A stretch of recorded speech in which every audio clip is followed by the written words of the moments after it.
Hi guys, Rocky France with MMA Minded. Today I want to talk about bone hardening or fist hardening or stone fist training, iron palm training, shin hardening, whatever you want to call it. I've heard it called a bunch of different names. Essentially it's all the same thing.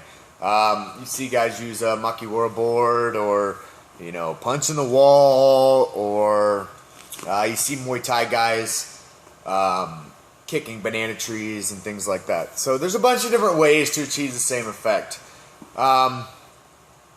So first off, I want to talk about kind of what it is. What happens when you're doing your stone fist training or your bone hardening.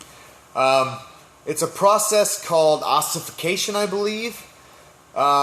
It's where the body takes these bone-producing cells, and I believe they're called osteoblasts, something along that nature.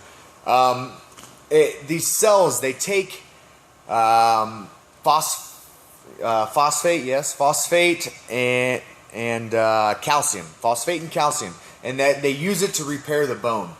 Under a microscope, your bone looks like, say, a sponge that you would wash your car with.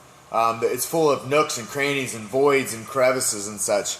Under a microscope, you can see all this. And these osteoblasts, they take the phosphate and the calcium, and they start to fill in all these nooks and crannies and voids, and it thereby makes the bone a lot more dense, a lot more solid. So when you're hitting things, it reduces trauma and things like that because your bone's a lot more dense. So it's kind of your body's way to adapt to a stress point. When you're constantly putting stress on a particular point, it's your body's way to adapt to that stress point. Your body is an adaptive machine. No matter what you do, anytime that you're doing something under stress, even under not stress, if you're sitting on the couch, your body's going to adapt to it. If you're constantly putting your body through physical stress, your body's going to adapt. Your body's an adaptive machine. So let me go over some of the my favorite ways to do some bone hardening or iron palm training or whatever. First off, for your shins, one of my favorite things to do is I take my bow, my bow staff. You could use a glass cup. You can use a rolling pin that mom uses to make cookies with or whatever. Anything that's round and a fairly hard surface. Okay, and what you're going to do, you're not trying to kill yourself here. You're not trying to create a bunch of bruises and lumps. All you're doing is creating a small amount of trauma in a particular area. So what you're going to do is you're going to take your round solid object and you're just going to kind of roll it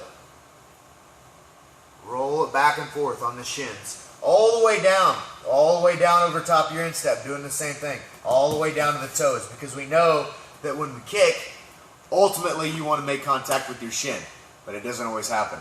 Those of you who've been in kickboxing and done a lot of sparring or whatever, you know that occasionally you're going to catch the top of that foot on somebody's knee. It happens, okay? So you're going to do your shin hardening. You're going to roll. You're not trying to create a lot of pain. You're just rolling back and forth, okay? And it's going to create microscopic trauma. Your body's going to use these osteoblasts. They're going to send some phosphate and calcium. You're going to start to fill in the crevices and such in the bone there. Some small things you can do also, just take it, tap lightly. And eventually you can start to, build up a little bit of density and you can really pop it. Okay? Just a small little tip there. And you can do this while you're sitting at home watching TV. Another thing, for your knuckles, you don't have to have a Makiwara board that you see a lot of traditional martial artists use. It's like a board wrapped in rope, and they're constantly popping on this board, right? You can use something as small as a door jamb, a table for that matter. Something I like to do when I'm just bored, I'll take something as this flat surface here, and I'll just pop, pop, pop, pop, pop. Just repeatedly. I'm not trying to cause pain. Just small trauma to that bone area. Okay? That's all it takes right there. And eventually you can start to build up a little bit more. Okay? So it doesn't got to be painful each time. Just small trauma, and eventually you will build up to where you can really rap on something, or you can, you're kicking banana trees or whatever. So just some quick little tips for some bone hardening. If you like the video, subscribe at the bottom here. Otherwise, have a great day. Rocky France, MMA minded.